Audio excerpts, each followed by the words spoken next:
Un homme de Dieu que j'aime beaucoup me disait dernièrement, il me ramenait une idée que j'avais déjà entendue à quelques reprises dans le passé, puis que j'ai déjà partagée un peu avec l'Église aussi, mais il amenait un peu plus de profondeur à tout ça. Il me disait, regarde les évangiles pour connaître la vie de Jésus, bien sûr les enseignements de Jésus, va vers les psaumes pour connaître la vie de prière de Jésus, puis va vers le livre des Proverbes pour connaître sa manière de penser.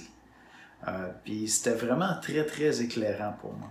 Pourquoi est-ce qu'on peut faire ça? Aller, admettons, vers l'Ancien Testament pour apprendre des choses sur la manière dont Jésus priait, la manière dont il pensait. Bien, premièrement, parce que c'est Dieu qui a inspiré tout l'Ancien Testament. Et Jésus est l'homme parfait. Jésus est l'homme sans péché. Adam et Ève, avant la chute, étaient parfaits. Jésus est sans péché. Et donc, lorsqu'on a accès, admettons, au livre des psaumes, qui est vraiment le livre de prière par excellence pour les Juifs, le livre de prière par excellence pour les chrétiens, on peut présumer que le genre d'intimité que Jésus avait avec son Père dans la prière, c'est le genre d'intimité qu'on trouve dans ce livre de prière-là.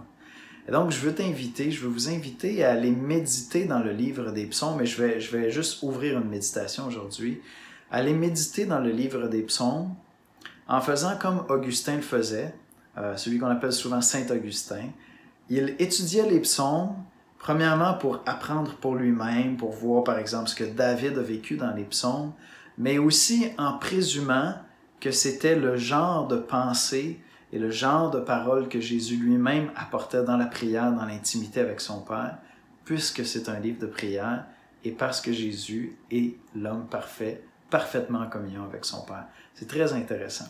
Alors, je vous invite à aller avec moi dans le psaume 84. Ça fait quelques semaines que je médite sur 2 versets dans le psaume 84 et je vais juste introduire une idée aujourd'hui. J'y reviens dans les prochaines méditations, mais je vais vous inviter vous-même à aller passer un peu de temps dans ces 2 versets-là. Psaume 84, versets 6 et 7. « Heureux ceux qui placent en toi leur appui, ils trouvent dans leur cœur des chemins tout tracés.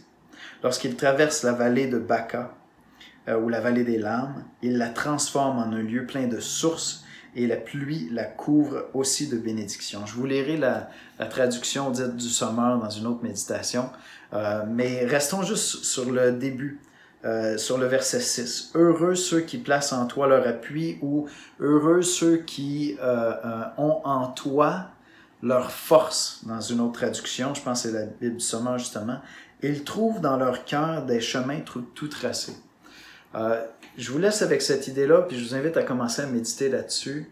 Quand